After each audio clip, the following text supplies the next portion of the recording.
जय हिंद। इस वीडियो में हम समझते हैं कि हज यात्रा क्या है, यह कैसे किया जाता है और इनमें कौन कौन से लोग भाग लेते हैं और इसकी शुरुआत कैसे हुई।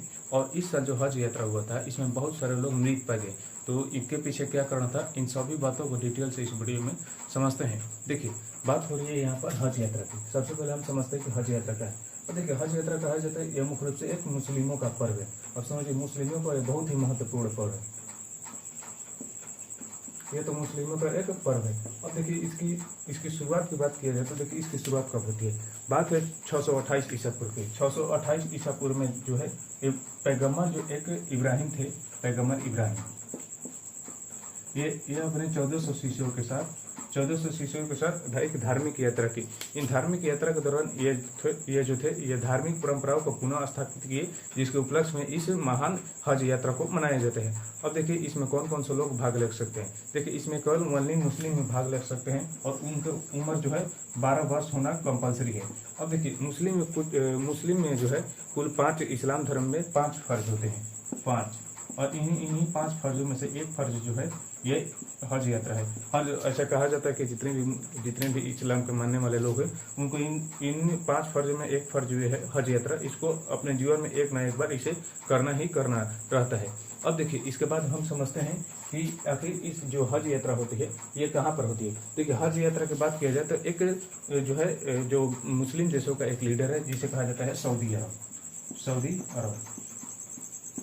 देखिए, सऊदी अरब में एक जगह है मक्का और मदीना। देखिए, मुख्य रूप से ये जो है मक्का मदीना में इस हज यात्रा को किया जाता है।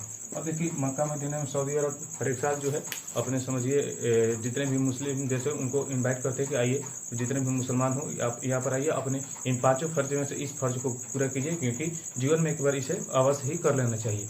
अब देखिए, आखिर जो इस बार जो सऊदी अरब ने जितने भी मुस्लिम देशों को इन्वाइट किया था, ये कैसे इन्वाइट करता है सऊदी अरब, इसको हम समझते हैं। देखिए, सऊदी अरब इसके लिए कोटा निकलता है।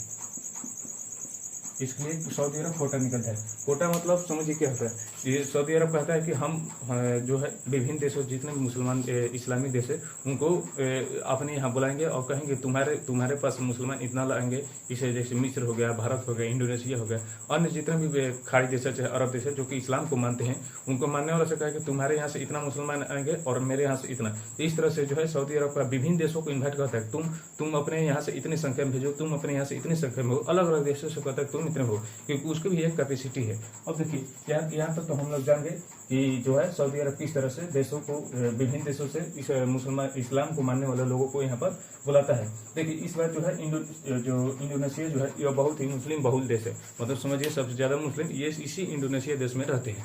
इंडोनेशिया में सबसे ज्यादा जो कोटा दिया गया ये इंडोनेशिया के दिया गया। और देखिए, इसके अलावा अन्य भी जितने भी जैसे मिस्र हो गया, मिस्र से भी बहुत लोग आते हैं, क्योंकि सऊदी अरब मिस्र आसपास ही पड़ जाता है। इधर ईरान देखिए, भारत से भी बहुत अधिक संख्या में जो है इस्लाम को मानने वाले जाते हैं। इधर से तुर्की से अन्य जितने भी अरब देश हैं, इन अरब देश से भी बहुत सारे लोग यहाँ पर हज यात्रा के लिए जाते हैं। और देखिए, भारत में ये कैसे प्रक्रिया है। तो देखिए, सब जितने भी देश है वहाँ के जो है मंत्रालय इनको भेजता है कि जाइए आप लोग हज यात्रा कीजिए। इसी तरह से भारत की बात की जाए तो भारत में जो है अल्पसंख्यक मंत्रालय जो है वह इनको भेजता है। अब देखिए, अल्पसंख्यक मंत्रालय जाहिर सी बात है, भारत में जो है मुस्लिम अल्पसंख्यक हिंदुओं की तुलना में। अब देखिए, जो मुस्लिम है इनको भारत सरकार जो अल्पसंख्यक मंत्रालय होते हैं हर साल इनको समझिए एक हवाई जहाज के जरिए इनको वहां पर हज यात्रा के लिए भेजता है। तो इस तरह से भारत में जो है मुसलमानों को हज यात्रा के लिए भेजा जाता है। इतना तो बात होगी। अब देखिए, अब जाहिर सी बात है, ये जो है सऊदी अरब विभिन्न देशों को ये जो कोटा देता है वो एक निश्चित संख्या में देगा, क्योंकि वहां पर भी इस्लाम को मानने वाले बहुत सारे इस्लामिक देश है और उनकी संख्या भी बहुत अधिक है। तो ये जो है सऊदी अरब कहता है कि आज इस साल जो है मैंने इतने मुसलमानों को इन्वाइट किया, इससे ज्यादा मैं इनको नहीं रख पाऊंगा। तो इस साल जो सऊदी अरब था ये कहा कि 18 लाख को, समझिए 18 लाख को ये इन्वाइट किया कि हम देखिए अपने इस हज यात्रा के दौरान 18 लाख अगर इसलिए मुसलमान आ जाएंगे तो उनको समझिए हम रहने के लिए और खाने पीने के लिए पूरी तरह से व्यवस्था अच्छी तरह से कर देंगे। ये तो सऊदी अरब ने कह दिया। इसके बाद 18 लाख कहा, लेकिन यहाँ पर लोग पहुंच गए, समझिए 18 लाख का कहा गया था, यहाँ पर 20 लाख, यहाँ पर लोग पहुंच गए 20 लाख। अब जाहिर सी बात है, जो 18 लाख से जो अधिक लोग 18 लाख से 2 लाख अधिक जो है लोग यहाँ पर पहुंच गए। अब जाहिर से इतना लोगों को जितना इन्वाइट किया गया था वो उतना नहीं पहुंच पाए। तो अब देखिए, इसके जब इतना लोग पहुंचे थे इसके उपरांत ही बहुत सारी घटनाएं घटने लगी। अब देखिए, इन घटना में क्या हुआ था।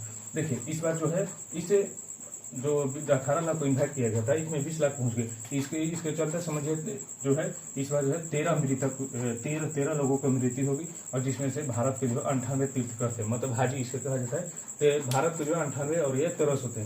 अगर बात की जाए तो सऊदी अरब यहाँ अपने यहाँ पर, क्योंकि सऊदी अरब भी एक मुस्लिम कंट्री है, यहाँ पर सऊदी अरब की बात की जाए तो सऊदी अरब में समझिए 2,22,000 मुस्लिमों को सऊदी अरब में अपने यहाँ रखा था, और अदर को कहा था 16 अदर देशों जितने भी मिस्र है और जितने भी इस्लामिक थे उन लोगों को कहा था कि हम आपके यहाँ से 16 लाख को बुलाएंगे, और मेरे यहाँ 2,22,000। तो यहाँ पर कुल समझिए 20 लाख से भी अधिक पहुंच गए, जिसके कारण बहुत सारे लोग मृत पाए गए। अब जाहिर सी बात है, इतना इन्वाइट किया था 18 लाख को पहुंच गए 20 लाख। अब देखिए पता चला कि ये जितने भी एक्स्ट्रा लोग आए थे उनको जब चेक किया गया था, आइडेंटिटी होता है, तो उनमें समझिए ये बिना आइडेंटिटी के ही चल दिए थे, क्योंकि वो भी समझते मैं भी किसी तरह से हज यात्रा से हूँ। और वहाँ के सऊदी अरब के बहुत सारे लोकल लोग थे, और इधर मिस्र के भी थे और ईरान के भी थे, बिना समझिए आइडेंटिटी के ही वहाँ पर पहुंच गए। और समझिए हज यात्रा करने के लिए वहाँ पर जब पहुंचे तो इनके पास समझिए कोई सबूत भी नहीं था, जिसके कारण जब ये मरे तो इनको समझिए बहुत इज्जत के साथ इनको वहाँ पर ही सऊदी अरब में ही इसे दफनाया गया। अब देखिए कहा जाता है आखिर ये लोग मरे क्यों, कैसे हुआ। देखिए पहला कारण है ये गर्मी। ये समझिए इस तरह के जो है इस साल जो है गर्मी समझिए पूरे अपने चरम सीमा थी, चाहे वो भारत में हो। अब जितने भी अगर उधर देखा जाए अरब प्रायद्वीप पर जितने भी देश है वो मुख्य रूप से मरुस्थलीय देश है। वहाँ पर समझिए मरुस्थल बहुत है, और मरुस्थल है, आप जाहिर सी बात है मरुस्थल जो है बहुत जल्दी गर्म होता है, क्योंकि जो है ये जो है स्थल का गुण होता है कि ये पानी के तुलना में जल्दी गर्म और जल्दी ठंडा हो जाता है। तो जिसके कारण ये मरुस्थल है, यहाँ का तापमान समझिए बहुत अधिक बढ़ गया।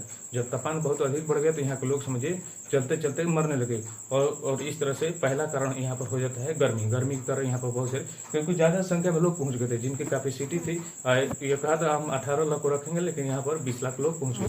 और दूसरा इसमें कारण होता है ज्यादा संख्या, जिसके कारण कुछ भगदड़ हुई, भगदड़ के दौरान भी कुछ लोग मर गए थे। इस तरह से जो यहाँ पर 2 कारण है मुख्य रूप से, जिसके कारण उस हज यात्रा के दौरान जो है बहुत सारे हाजी मृत पाए गए। तो यह रहा पूरी कहानी। चलिए अब यह वीडियो यहीं पर समाप्त होता है। जय